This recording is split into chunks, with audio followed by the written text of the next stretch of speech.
ಸಾಕಷ್ಟು ಸದ್ದು ಮಾಡ್ತಾ ಇದೆ ಸರ್ ರಾಜ್ಯದಲ್ಲಿ. ಯಾರದು ಅಧಿಕೃತವಾಗಿ ದೂರು ಅಥವಾ ಹೇಳಿಕೆ ಇಲ್ಲ, ನಮ್ಗೆ ಯಾರು ಕೂಡ, ನನಗೂ ಯಾರು ಕೊಟ್ಟಿಲ್ಲ ಮತ್ತು ಯಾವುದೇ ಪೊಲೀಸ್ ಸ್ಟೇಷನ್ನಲ್ಲಿ ಕಂಪ್ಲೇಂಟ್ ಮಾತ್ರ ಎಲ್ಲೂ ಬಂದಿಲ್ಲ.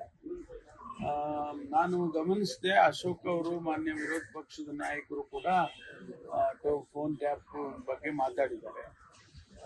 ಆ ರೀತಿ ಯಾವುದು ಕೂಡ ನನ್ನ ಗಮನದಲ್ಲಂತೂ ಖಂಡಿತವಾಗಿ ಇಲ್ಲ. ಏನಾದರೂ ಯಾರಾದರೂ ನಿರ್ದಿಷ್ಟವಾಗಿ ಸ್ಪೆಸಿಫಿಕ್ ಆಗಿ ಯಾರಾದರೂ ಹೇಳಿದ್ರೆ ಅದ್ರ ಕಂಪ್ಲೇಂಟ್ ಮಾತ್ರ ಕೊಟ್ಟರೆ ಅದು ತಗೊಂಡು ವೆರಿಫೈ ಮಾಡಬೇಕು. ಸರ್, ಈಗ ರಮ್ಯಾರಾವ್ ಕೇಸ್ ರಿಪೋರ್ಟ್ ಕೊಡ್ತೀವಿ ಅಂತ ಹೇಳಿದ್ರು. ರಿಪೋರ್ಟ್ ಏನಾದ್ರು ತಲುಪಿದೆಯಾ ಸರ್? ಇಲ್ಲ, ನಮಗೆ ಕೊಟ್ಟಿಲ್ಲ. ಅಂದ್ರೆ ಅವರು ಬಹುಶಃ ಇಂಟರಿಮ್ ಆಗಿ ಏನಾದರೂ ಕೊಟ್ಟಿದ್ದಾರೆ, ನಮಗೆ ಗೌರವ್ ಗುಪ್ತಾ ಅವ್ರು ಕೊಟ್ಟಿದ್ದಾರೆ ಅಂತ ಗೊತ್ತಿಲ್ಲ, ನಮಗೆ ಮಾಹಿತಿ ಇಲ್ಲ. ಅದಕ್ಕೆ ಚೀಫ್ ಮಿನಿಸ್ಟರ್ಗೆ ಏನಾದರೂ ಕೊಟ್ಟಿದ್ದಾರೆ ಅನ್ನೋ ಗೊತ್ತಿಲ್ಲ. ಒಂದು ವೇಳೆ ಅದು ಅವರು ಒಂದು ವಾರ ಸಮಯ ಕೊಟ್ಟಿದ್ದಾನೆ, ಅದರಲ್ಲಿ ಏನಾದರೂ ಕಂಪ್ಲೀಟ್ ಮಾಡಿ ಕೊಡ್ಬೋದು ಅಂತ ಇಟ್ಕೊಂಡಿದ್ದಾರೆ. ತನಿಖೆ ಅಂತ ಯಾವ ರೀತಿ ಗೊತ್ತಿಲ್ಲ.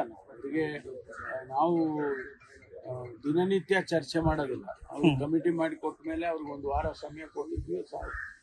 ಅಷ್ಟರೊಳಗಡೆ ಅವ್ರು ವರದಿ ಕೊಡಬೇಕು. ಕೊಟ್ಟ ನಂತರ ಗೊತ್ತಾಗುತ್ತೆ. ಸಚಿವರನ್ನ ಗೂಢಾಚಾರ ಮಾಡ್ತಾ ಇದ್ದಾರೆ, ಯಾರೇ ದಿನ ಮೀಟಿಂಗ್ ಮಾಡ್ತಾ ಇದ್ದಿಲ್ಲ, ಇಂಟೆಲಿಜೆನ್ಸ್ ನನ್ನ ಹತ್ರ ಇದೆ. ಇಂಟೆಲಿಜೆನ್ಸ್ ಮಾನ್ಯ ಮುಖ್ಯಮಂತ್ರಿಗಳ ಜೊತೆಯಲ್ಲಿದೆ. ಅಂಥದ್ದೇನೂ ಕೂಡ ನಾನು ಕೇಳಿಲ್ಲ. ಯಾವುದು ಅನುಮಾನ. ಸತೀಶ್ ಜಾರಕಿಹೊಳಿ ಅವರು ದೆಹಲಿ ಏನೋ ಹೋಗಿದ್ದಾರೆ ಅಂತ ಅವರು ಗೊತ್ತಿಲ್ಲ. ಮುಖ್ಯಮಂತ್ರಿಗಳ ಇಂಟೆಲಿಜೆನ್ಸ್ ಅಲ್ಲ ಸರ್, ಒಂದು ಎಕ್ಸ್ಟರ್ನಲ್ ಇಂಟೆಲಿಜೆನ್ಸ್ ಕೆಲಸ ಮಾಡ್ತಾ ಇದ್ದೀರಿ ಅಂತ ಅನುಮಾನ. ನೀವೆಲ್ಲ ಡಿನ್ನರ್ ಮೀಟಿಂಗ್ ಮಾಡುತ್ತಾ ಅಲ್ಲ ರೀ, ನಾವು ಕದ್ದು ಕಳ್ತನ ಮಾಡಿ ಊಟ ಮಾಡೋದಿಲ್ವಲ್ಲ. ನಾವು ಮಾದೇವಪ್ಪ ಅವ್ರ ಮನೆಯಲ್ಲಿ ಸೇರಿದ್ದು. ನಮ್ಮ ಇದರ ಬಗ್ಗೆ, ಇಂಟರ್ನಲ್ ರಿಸರ್ವೇಷನ್ ಬಗ್ಗೆ ಮಾತಾಡೋದಕ್ಕೆ ಎಲ್ಲರೂ ಸೇರಿದ್ದು. ನಾವು ಹೆಚ್ಚು ಕಡಿಮೆ ಎಲ್ಲ ಮಿನಿಸ್ಟರ್ಸು ಇದ್ದರು. ಅದ್ರ ಬಗ್ಗೆನೇ ಹೆಚ್ಚಿಗೆ ನಿನ್ನೆ ಕೂಡ ನಾವು ಮುಖ್ಯಮಂತ್ರಿಗಳ ಜೊತೆಯಲ್ಲಿ ಚರ್ಚೆ ಮಾಡಿದೆವು. ಅದಕ್ಕೆ ಪೂರ್ವಭಾವಿಯಾಗಿ ನಾವು ಏನು ಅವ್ರ ಹತ್ರ ಚರ್ಚೆ ಮಾಡಬೇಕು ಅನ್ನೋದನ್ನ ನಾವು ಮಾತಾಡ್ಕೋಬೇಕಲ್ವಾ, ಅದಕ್ಕೆ ನಾವೆಲ್ಲ ಸೇರಿದ್ದು. ಆ ರೀತಿ ಏನು ಕದ್ದು ಊಟ ಮಾಡೋ ಅಂತ ಅಗತ್ಯ ನಮ್ದು ಇಲ್ವೇ ಇಲ್ಲ. ವಾಚ್ ಮಾಡ್ತಾ ಮಾಡಲಿ, ಅನುಮಾನಗಳು ಮಾಡಲಿ, ಯಾರು ಬೇಕಾದ್ರೂ ಮಾಡ್ಬೇಕು. ಸರಿ, ತೊಂದರೆ ಇಲ್ಲ. ಎಲ್ಲ ಬೆಳವಣಿಗೆಗಳ ನಡುವೆ ಸತೀಶ್ ಜಾರಕಿಹೊಳಿ ಅವರು ದೆಹಲಿ ಹೋಗಿದ್ದಾರೆ ಸರ್. ಹೋಗಿದ್ದಾರೆ, ವೇಣುಗೋಪಾಲ್ ಭೇಟಿಯಾಗಿದ್ದಾರೆ ಸರ್. ಹನಿ ಟ್ರ್ಯಾಪ್ ಬಗ್ಗೆ ದೂರು ಕೊಟ್ಟಿದ್ದಾರೆ. ನಾವು ಹೋಗ್ತೀರಿ ಅಂತ ಸರ್ ರಾಜ್ಯದಲ್ಲಿ? ನಾನು ಹೋಗಿಲ್ಲ, ಹೋಗೋದು ಇಲ್ಲ ಸರ್. ಈಗ ಹನಿ ಟ್ರ್ಯಾಪ್ ಏನ್ ಸರ್? 6 ದಿನ ಆಯ್ತು ಅಂದ್ರೆ ಏನು ಸಾಕ್ಷಿ ಕೊಡ್ಬೇಕಲ್ರಿ? ಅಲ್ಲ, ಏನಕ್ಕೆ ಸರ್? ಪದೇ ಪದೇ ಹೇಳ್ತಾ ಇದ್ದೀನಿ, ಕಂಪ್ಲೇಂಟ್ ಕೊಡ್ಬೇಕು. ಕಂಪ್ಲೇಂಟ್ ಕೊಟ್ರೆ ತನಿಖೆ ಮಾಡ್ತೀವಿ. ಅದ್ರ ಮೇಲೆ ಎಷ್ಟು ಸಾರಿ ನೀವು ತಿರುಗಿಸಿ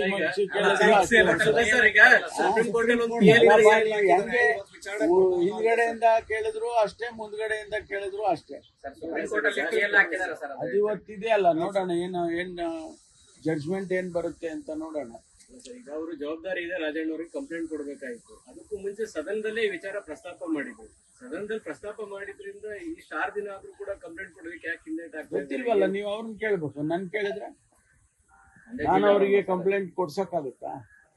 ಅವ್ರ ಕಂಪ್ಲೇಂಟ್ ಕೊಡೋರು ಅವ್ರು ಕೊಡ್ತಾರೆ. ಯಾವಾಗ ಅವ್ರಿಗೆ ಕೊಡ್ಬೇಕು ಅಂತ ಅನ್ಸುತ್ತೋ ಅವಾಗ ಕೊಡ್ತಾರೆ. ಅದಾದ್ಮೇಲೆ ನಮ್ ಕೆಲಸ, ಇಲಾಖೆ ಕೆಲಸ ಪ್ರಾರಂಭ. ಗೊತ್ತಿಲ್ಲ, ಅವ್ರನ್ನೇ ಕೇಳ್ರಿ.